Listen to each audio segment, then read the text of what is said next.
2 out of 2 for Alejandro Berri today. A corner. It's the header by Leandro Gonzalez Pires.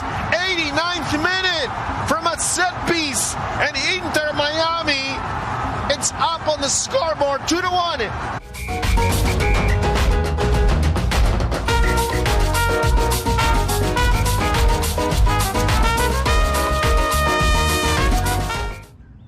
What's up, everyone, and welcome back to Miami Total Football. We're not at Inter Miami CF Stadium this time. We're back in the backyard, but that's due to the heavy rain that fell after Inter Miami's dramatic 2-1 victory over rivals Orlando City in the latest edition of the Sunshine Clásico, El Clásico del Sol. Leandro Gonzalez Pires came up with the goods in the 89th minute, a dramatic header that found the back of the net off of a corner kick from Lewis Morgan that sent the 2,216 fans in attendance into a frenzy. It was Inter Miami's first game played in front of thousands of fans at Inter Miami CF Stadium, and they were able to reward those supporters with a victory, a much needed victory, and a victory that put Inter Miami into 10th place in the Eastern Conference. The team is now in a playoff spot and above the red line in the East for the first time this season. Now, Inter Miami had to come from behind to pull out this win. They fell behind early against Orlando City. 12 minutes in, Alpha Daryl DK goal. Nicolas Figal probably should have done better, or definitely should have done better on the play, but nonetheless, Inter Miami found itself in a hole early. It took some time for Inter Miami to pick it up and to find the game and to start putting the match on its terms, but around the 30th minute mark, they started to do just that. Started to create a few looks, including a great look from Ben Sweat at the top of the penalty area that he took with his right foot, his weaker right foot, and Peruvian goalkeeper Pedro Galese made a fantastic save to keep Orlando City ahead. Eventually, though, Inter Miami found the breakthrough thanks to a Blaise Matuidi shot that was redirected into the back of the net by Robin Jansen. The Orlando City center back misplayed, or tried to clear the ball and misplayed it and put it into the back of his own net to give Inter Miami the equalizer and to tie the game just before the break. Now, the second half was fairly even in terms of the run of play over the course of those 45 minutes. Inter Miami had its moments where it played better, and Orlando City had its moments where it was the aggressors and it dictated tempo. And Orlando City came very close to finding a winner, or a late go-ahead goal in the 88th minute. A shot was put on frame by Benji Michel, but John McCarthy came up with a massive save in front of goal, and his post-game remarks with regards to that save were pretty epic. Yeah, but I thought I f***ed us when I flipped it to the middle, and then I didn't know who was behind me, so I thought I tried making the best play, and it was just a reaction thing. And then I saw the Orlando guy just run up to it and tried making myself as big as possible. And luckily it hit me in my leg. And then after that, I just thought.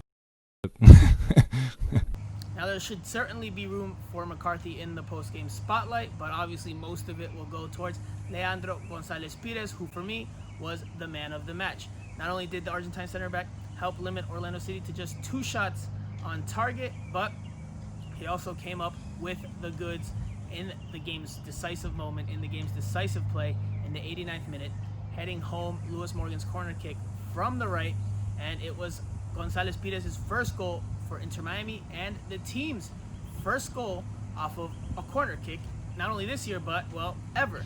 That's obviously been a point of criticism here on Miami Total Football, in an area where Inter Miami has needed growth, because they hadn't scored off of a corner kick and only off of one set piece prior to this all season.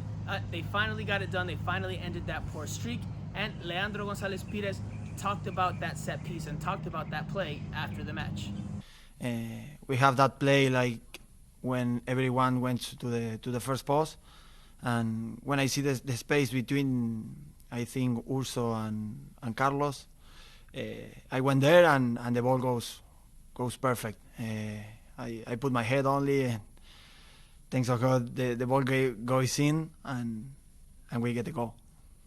Now, as you can imagine, or as you saw, Leandro Gonzalez Pires' decisive goal, the game winner, obviously led to euphoric celebrations at Inter Miami CF Stadium. Diego Alonso was seen euphorically running up and down his touchline after Gonzalez Pires found the back of the net, and the fans were also elated and in a complete frenzy, complete ecstasy after that game-winning goal.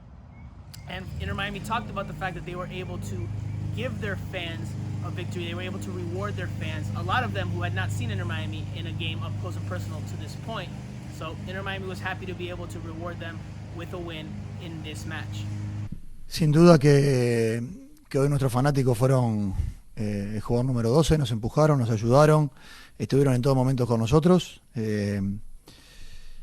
Nos sentimos realmente locales el día de hoy, fue una experiencia increíble el haber jugado con nuestra gente y me da mucho gusto también haber podido ganar y dedicarles el triunfo a ellos. If you ask me who else played well in this one besides Gonzalez Pires, well, I think Blaise Matuidi had a very good game. I think he's right up there and a big contender for man of the match as well. He was very good with his passing, good on the defensive side as well, and he took the shot late in the first half that led to the Orlando City own goal. So a very good performance from Blaise Matuidi in this one.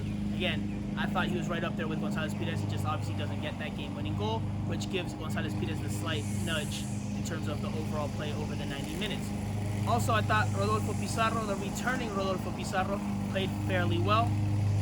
Now, obviously, he had some moments again where he held onto the ball a little too long, but you could see the difference that he made when he was on the field in terms of trying to combine and help create things through his movement. A big plus for Inter Miami that the Mexican international is back in the fold. We've touched on the individual performances, but from a collective standpoint, Inter Miami has to quickly shift gears and focus on Wednesday's road game against FC Dallas.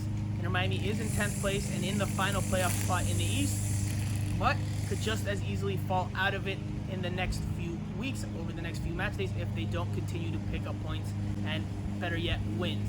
So it's something Inter Miami talked about after the game. Diego Alonso made a point to say we have to quickly change gears. The team has to quickly focus on what's to come because it is another very important game for Inter Miami. Prepararnos en estos 4 días para poder jugar nuevamente una final el miércoles. Tratar de, si podemos ganar los 3 puntos, ganarlos, y si no, traernos un punto para casa y que nos permitan seguir teniendo la ilusión que tenemos hoy de poder estar en playoff. That does it for now. What do you think of Inter Miami's dramatic 2-1 victory over its rivals Orlando City in the latest edition of the Sunshine Clásico, El Clásico del Sol? Were you in attendance in the stadium? If so, what did you think of the environment and the game and the team's performance? Let us know in the comment section below. And as always, please don't forget to like, comment, share, and subscribe. I'm Franco Panizo, and we'll see you on the next one on Miami Total Football.